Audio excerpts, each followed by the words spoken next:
Emotional intelligence. So core idea, it expands intelligence beyond intellect and include emotions.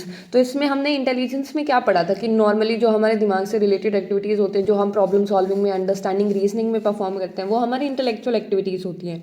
तो ये हमारे intelligence को उससे ज़्यादा बनाता है, कैसे? इमोशंस को इंक्लूड करके, ठीक है। हमारे इंटेलिजेंस में जब इमोशंस इंक्लूड हो जाते हैं तो उसको हम इमोशनल इंटेलिजेंस कंसीडर करते हैं।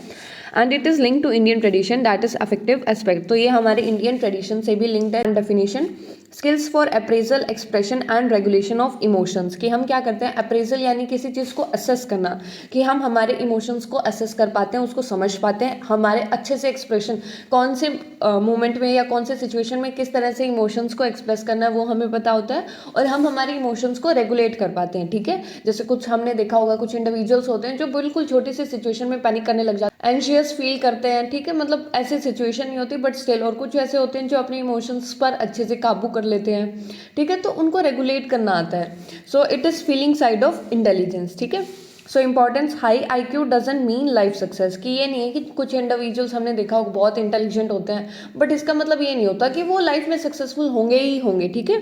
सो एकेडमिकली ब्राइट में fail in family life, work place and relationship. कि मान लो जो बच्चे एकेडमिकली यानी स्टडीज़ में बहुत अच्छे हैं, वो स्टडीज़ में अच्छे हैं, ठीक है, मान लिया उनका इंटेलिजेंस लेवल बहुत अच्छा है, बट वो family life, work place, relationship में फेल हो सकते हैं। क्योंकि उनके अंदर लो EQ है, ठीक है, यानी कि इमोशनल इंटेलिजेंस उनके अंदर नहीं है। ऑरिजिन, सो जैसे एक सेलोवे एंड मेयर ने एक डेफिनेशन दी थी जिसमें क्या बताया? Monitor one's and others emotion. कि हम खुद के और दूसरों के इमोशंस को मॉनिटर कर सकते हैं, उनको समझ सकते हैं। डिस्क्रिमिनेट अमंग इमोशंस, कि उनको पता होता है कौन सा इमोशन किस तरह का, हम समझ सकते हैं कि फ्रस्ट्रेशन क्या है, ठीक है, किसी के अंदर गुस्सा किस तरह से आ रहा है, तो हम हर एक इमोशंस के बीच में डिस्क्रिमिनेट कर सकते हैं।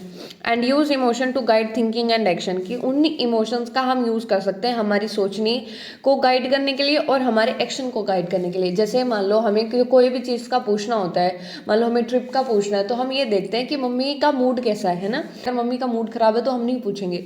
तो इसी तरह से हमारे इमोशनल इंटेलिजेंस का यूज़ होता है। सो EQ क्या होता है? जैसे हमने IQ पढ़ा था वैसे हमारा EQ होता है। IQ हम इंटेलिजेंस को मेजर करने के लिए करते हैं, ये हमारा इमोशनल इंटेलिजेंस को मेजर करने के लिए होता है। and parallel to IQ.